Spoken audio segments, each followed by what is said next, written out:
오늘 와이뉴스 주제는 방통위는 왜 종편 특혜를 환수하려고 나선 걸까? 이걸 네. 잡아오셨어요? 네, 예. 이게 무슨 말입니까?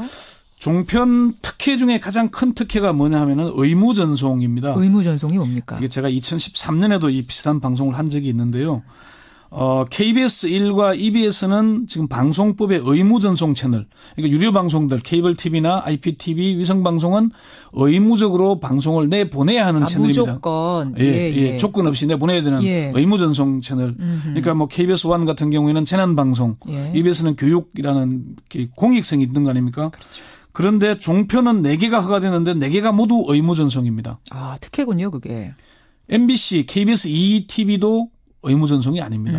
모든 유료 방송에서 볼 수는 있지만은 유료 방송 플랫폼들이 안 내보내면은 그만이에요. 근데 여기는 내보내야 되는 그런 구조죠. 예를 들면 무슨 양천 케이블 뭐 이런 데서 무조건 내보내야 되는 게 의무전송인 거예요. 그렇죠. 그리고 의무전송은 전송 대가를 돈으로 안 받는데 또 케이블은 또 그걸 또 돈으로 받습니다. 받으면서.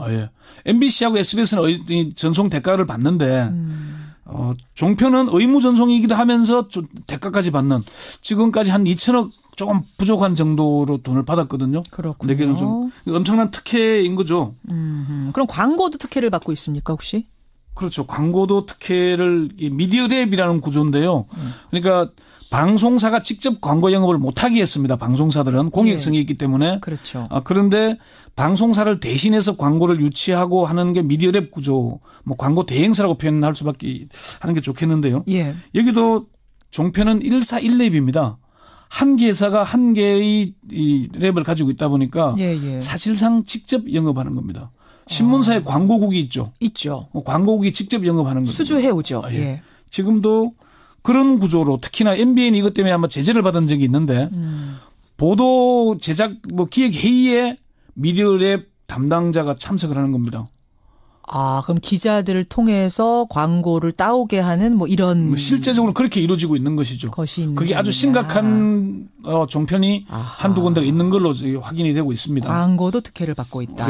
이런 특혜들이 많이 있는데 그리고 여기다가 이제 광고를 받으면은 정부에 이 공익기금을 내잖아요. 그런데 2015년까지는 공익기금을 한 푼도 안 냈습니다. 그래요. 그런데 이제 작년에는 흑자로 돌아섰거든요. 그런데 지상파 TV들에 비하면은 MBC, SBS가 4.3%를 내는데 종편은 1%, 이것도 0.5%에서 올라가지고 1% 내고 있습니다. 그렇군요.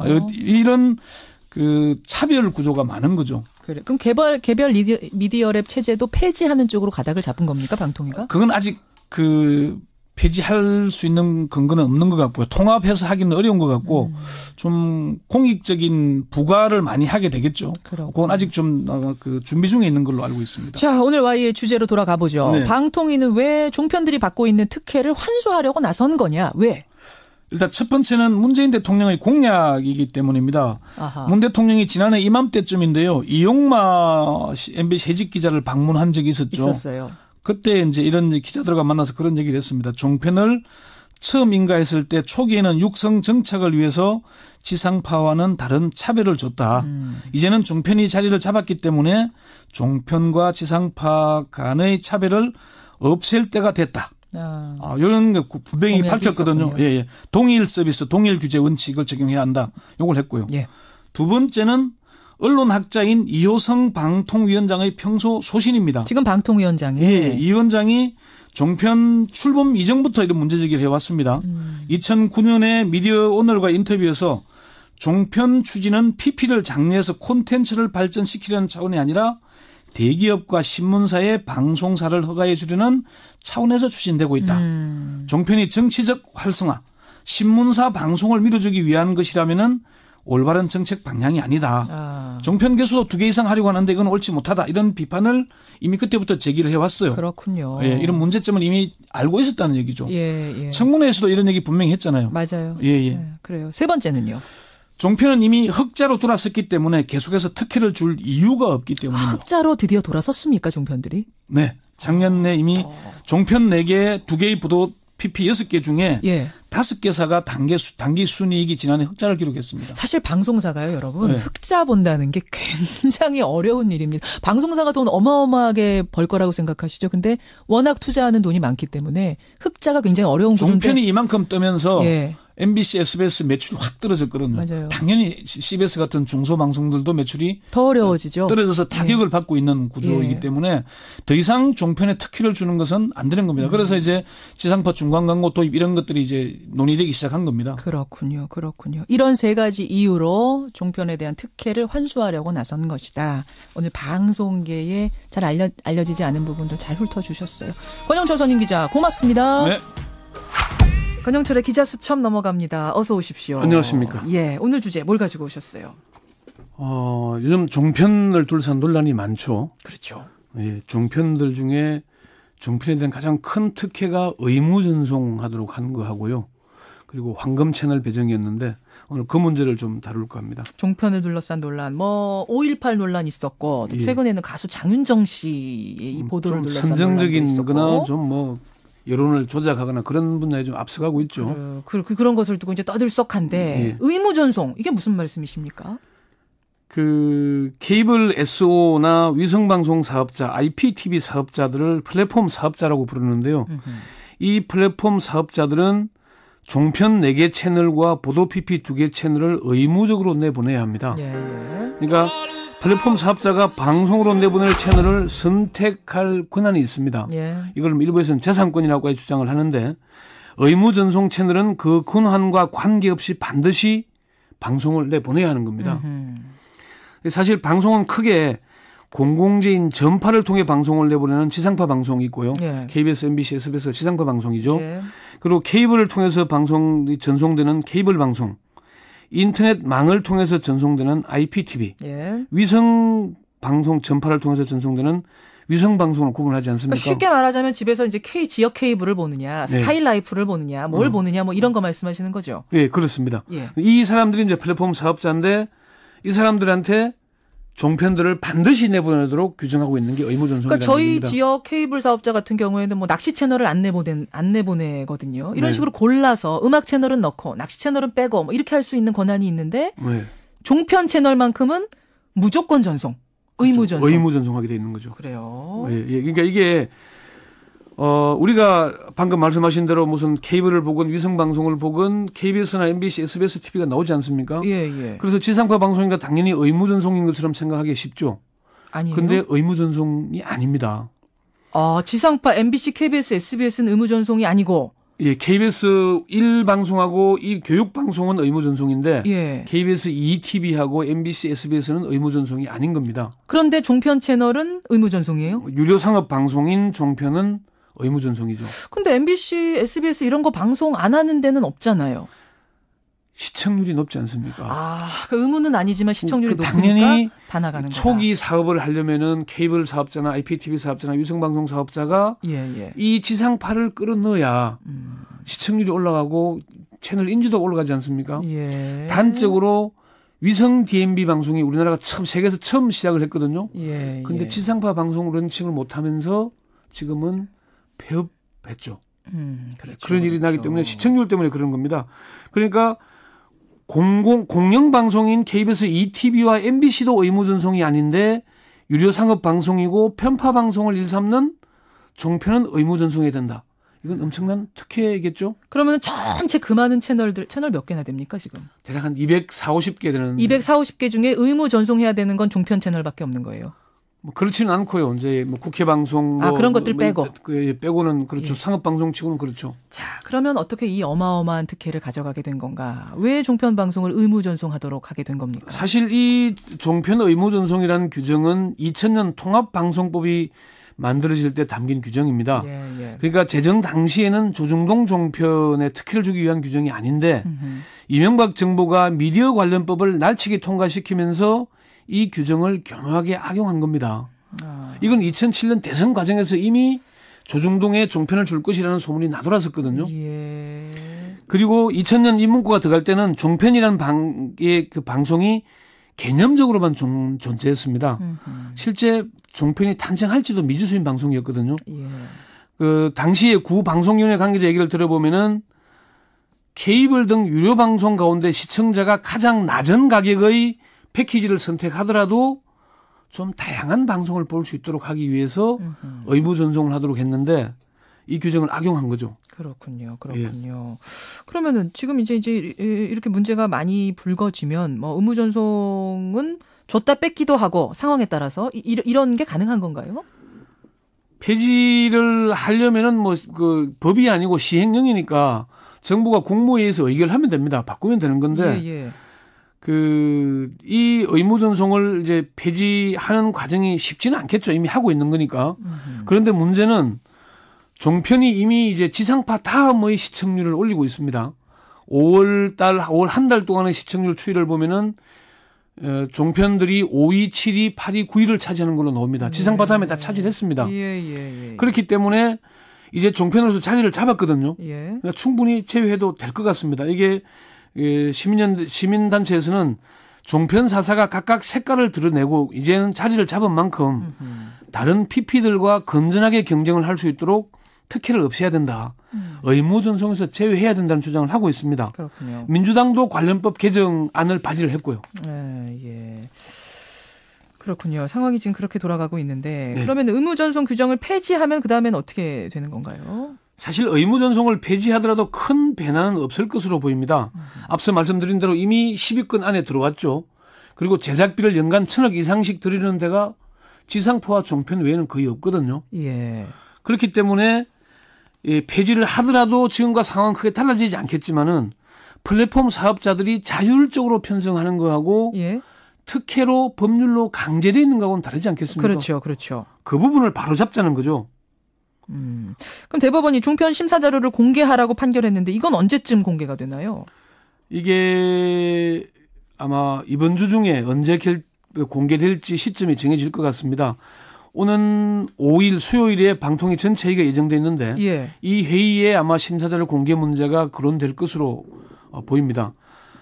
일단 대법원의 판결에도 불구하고 방통위가 선별 공개하겠다는 입장을 밝혔다가 논란이 이니까 이를 철회했거든요. 그래서 지금으로서는 전면 공개 쪽으로 무게가 실리고 있지만은 일단은 좀 지켜봐야 될 것 같습니다. 방통위의 한 관계자는 종편 관련 심사 자료가 공개되더라도 문제가 될 것은 없다고 확신한다 이렇게 얘기를 했는데 시민단체에서는 종편 심사 자료를 판도라의 상자에 비유합니다. 판도라의 상자? 그 얘기는 일단 이게 공개가 되고 나면 어마어마한 파장이 있을 것이다? 그렇죠. 뭔가 그러면 거기에 부조리한 무언가가 들어가 있을 거라는 의심인가요? 그렇죠. 어떤 문제가 있냐 하면은 왜 삼성 이재용 부회장의 아들이 국제중 들어갈 때 객관적인 평가에서는 점수가 낮은데 주관점에서 만점을 받아서 합격했지 않습니까? 그런 식으로 종편 심사 때 한 게 있습니다. 뭐 그거 아직 확정은 아닙니다. 정황상 그럴 거라는 그런 의혹을 받아서 자퇴를 했으니까 그런 문제가 있고요. 또 이 주주들을 중복 투자를 못하게 돼 있는데 물론 소액 주주는 가능합니다만 중복 투자를 하거나 특수 관계인들이 지분 획득에 어느 정도의 한계가 있는데 그런 것들을 얼마나 벗어났느냐. 또 정부가 주주 구성에서 얼마큼 압력을 행사했느냐 이런 걸 볼 수가 있습니다. 그러니까 이게 심사 자료가 공개되면은 종편들로서는 좀 여론에서 큰 타격을 받을 수밖에 없는 거기 때문에 방통위가 사실 그들을 좀 비호해왔던 측면이 없잖아 있는데 이제 공개가 되면은 얼마나 정말 문제가 있는지가 밝혀질 것 같습니다. 그렇군요. 알겠습니다. 종편 특혜 의무 전송 왜 지금 문제가 되는 건지 오늘 구체적인 내용들 짚어봤습니다. 친일 관련된 논란은 여러분의 문자가 참 뜨겁게 들어오네요. 언제 한번 날 잡아서 토론했으면 좋겠다는 생각도 드는데 지금도 끊임없이 여러분의 의견이 들어옵니다. 윤동주 시인, 안익태 선생 같은 경우에는 결국은 친일 인명사전에 등재가 됐고요. 정확하게 제가 좀 정리하고 넘어가자면 윤동주 시인 같은 경우는 좀 창시 개명을 했다는 이 부분 때문에 그 당시 뭐 논란도 됐습니다만 친일 인명사전에 없습니다. 이분은 그렇다는 것 정리를 좀 하고 아직도 이렇게 논란 중인 사안들이 많습니다. 우리가 참 아픈 역사기도 하고 그렇죠. 역사를 바로 세우지 못했기 때문에 지금의 왜곡된 사회 현상이 이어지고 있다. 이런 진단들이 많기 때문에요. 특히나 학교에서 역사 교육을 제대로 해야 되는데 시험 문제를 풀기 위한 우리 교육밖에 하지 않지 않습니까? 그 부분을 바로 잡아야 할 겁니다. 어디까지 오늘 와이뉴스 주제는 방통위는 왜 종편 특혜를 환수하려고 나선 걸까? 이걸 네. 잡아오셨어요? 네, 예. 이게 무슨 말입니까? 종편 특혜 중에 가장 큰 특혜가 뭐냐 하면은 의무전송입니다. 의무전송이 뭡니까? 이게 제가 2013년에도 이 비슷한 방송을 한 적이 있는데요. KBS 1과 EBS는 지금 방송법의 의무전송 채널, 그러니까 유료 방송들, 케이블 TV나 IPTV, 위성 방송은 의무적으로 방송을 내보내야 하는 채널입니다. 무조건. 예. 조건 없이 내보내야 되는 의무전송 채널. 그러니까 뭐 KBS 1 같은 경우에는 재난방송, EBS는 교육이라는 공익성이 있는 거 아닙니까? 그렇죠. 그런데 종편은 4개가 허가되는데 4개가 모두 의무전송입니다. 특혜군요, 그게. MBC, KBS ETV도 의무전송이 아닙니다. 모든 유료 방송에서 볼 수는 있지만은 유료 방송 플랫폼들이 안 내보내면은 그만이에요. 근데 여기는 내보내야 되는 그런 거죠. 예를 들면 무슨 양천 케이블 뭐 이런 데서 무조건 내보내야 되는 게 의무전송인 거예요. 그렇죠. 그리고 있는 걸로 알고 있습니다. 자, 오늘 Y의 주제로 돌아가 보죠. 네. 방통위는 왜 종편들이 받고 있는 특혜를 환수하려고 나선 거냐? 왜? 일단 첫 번째는 문재인 대통령의 공약이기 때문입니다. 문 대통령이 지난해 이맘때쯤인데요. 이용마 MBC 해직 기자를 방문한 적이 있었어요. 그때 이제 이런 기자들과 만나서 그런 얘기를 했습니다. 종편을 처음 인가했을 때 초기에는 육성 정착을 위해서 지상파와는 다른 차별을 줬다. 이제는 종편이 자리를 잡았기 때문에 종편과 지상파 간의 차별을 없앨 때가 됐다. 이런 거 분명히 밝혔거든요. 예. 동일 서비스, 동일 규제 원칙을 적용해야 한다. 요걸 했고요. 두 번째는 언론학자인 이호성 방통위원장의 평소 소신입니다. 지금 방통위원장이. 이 위원장이 종편 출범 이전부터 이런 문제제기를 해왔습니다. 2009년에 미디어 오늘과 인터뷰에서 종편 추진은 PP를 장려해서 콘텐츠를 발전시키려는 차원이 아니라 대기업과 신문사의 방송사를 허가해 주려는 기획회의에 미디어랩 담당자가 참석을 하는 겁니다. 그럼 기자들을 통해서 광고를 따오게 하는 이런. 실제적으로 그렇게 이루어지고 있는 것이죠. 그게 아주 심각한 종편이 한두 군데가 있는 걸로 확인이 되고 있습니다. 광고도 특혜를 받고 있다. 예. 이런 특혜들이 많이 있는데, 그리고 여기다가 이제 광고를 받으면은 정부에 이 공익기금을 내잖아요. 그런데 2015년까지는 공익기금을 한 푼도 안 냈습니다. 그래요. 그런데 이제 작년에는 흑자로 돌아섰거든요. 그런데 지상파 TV들에 비하면은 MBC, SBS가 4.3%를 내는데 종편은 1%, 이것도 0.5%에서 올라가지고 1% 내고 있습니다. 그렇군요. 이런 차별 구조가 많은 거죠. 그래. 그럼 개별 미디어랩 체제도 폐지하는 쪽으로 가닥을 잡은 겁니까, 방통위가? 그건 아직 폐지할 수 있는 근거는 없는 것 같고요. 통합해서 하기는 어려운 것 같고 좀 공익적인 부과를 많이 하게 되겠죠. 그건 아직 좀 준비 중. 의무전송은 전송 대가를 돈으로 안 받는데 또 케이블은 또 그걸 또 돈으로 받습니다. 받으면서. MBC하고 SBS는 전송 대가를 받는데 종편은 의무전송이기도 하면서 좀 대가까지 받는, 지금까지 한 2천억 조금 부족한 정도로 돈을 받았거든요. 그렇군요. 4개 전송. 엄청난 특혜인 거죠. 그럼 광고도 특혜를 받고 있습니까, 혹시? 그렇죠. 광고도 특혜를, 미디어랩이라는 구조인데요. 그러니까 방송사가 직접 광고 영업을 못하게 했습니다. 방송사들은 공익성이 있기 때문에. 그렇죠. 그런데 방송사를 대신해서 광고를 유치하고 하는 게 미디어랩 구조, 광고 대행사라고 표현할 수밖에 하는 게 좋겠는데요. 여기도 종편은 1사1랩입니다. 한 개 회사가 한 개의 이 랩을 가지고 있다 보니까 사실상 직접 영업하는 겁니다. 신문사에 광고국이 있죠. 광고국이 직접 영업하는 거죠. 수주해오죠. 지금도 그런 구조로, 특히나 MBN이 이것 때문에 아마 제재를 받은 적이 있는데 보도 제작비는 차원에서 추진되고 있다. 종편이 정치적 활성화, 신문사 방송을 밀어주기 위한 것이라면은 올바른 정책 방향이 아니다. 종편 개수도 2개 이상 하려고 하는데 이건 옳지 못하다. 이런 비판을 이미 그때부터 제기를 해왔어요. 그렇군요. 이런 문제점을 이미 알고 있었다는 얘기죠. 청문회에서도 이런 얘기 분명히 했잖아요. 맞아요. 그래요. 세 번째는요. 종편은 이미 흑자로 돌아섰기 때문에 계속해서 특혜를 줄 이유가 없기 때문입니다. 흑자로 드디어 돌아섰습니까, 종편들이? 네. 작년에 이미 종편 4개, 2개의 부도 PP 6개 중에 5개사가 단기 순이익이 지난해 흑자를 기록했습니다. 사실 방송사가요, 여러분. 흑자 본다는 게 굉장히 어려운 일입니다. 방송사가 돈 어마어마하게 벌 거라고 생각하시죠. 근데 워낙 투자하는 돈이 많기 때문에 흑자가 굉장히 어려운 구조인데. 종편이 이만큼 뜨면서 MBC, SBS 매출이 확 떨어졌거든요. 맞아요. 당연히 CBS 같은 중소방송들도 매출이 더 어려워지죠. 떨어져서 타격을 받고 있는 구조이기 때문에 더 이상 종편에 특혜를 주는 것은 안 되는 겁니다. 그래서 이제